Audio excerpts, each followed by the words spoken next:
Hey guys, Hailey here from Veterinary Practice Solutions. And welcome to our animated Whiteboard Wednesday.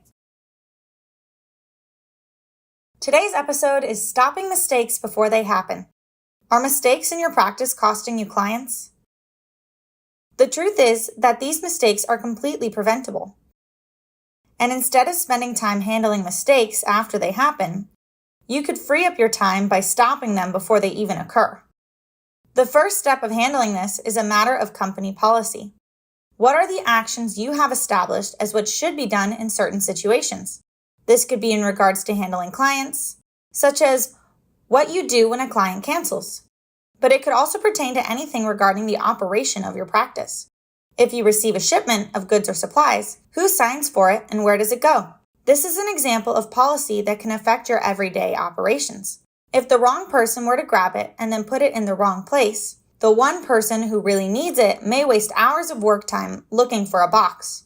So you must have policy for activities that are carried out in your office. Don't go crazy with it and tell them how to sign their own name or something like this, but do make sure that anything you want done a specific way has a policy detailing it.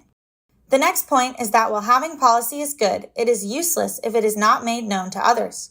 If every person is acting without a known procedure, you will have the same problems you had before, because unless someone knows what they're supposed to do, they can't do it.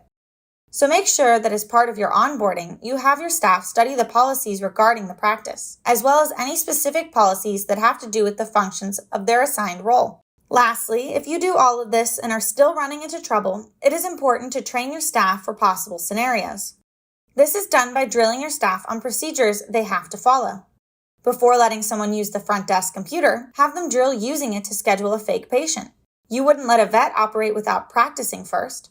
So why should anyone in your practice do something without drilling it first? Practice any and all scenarios.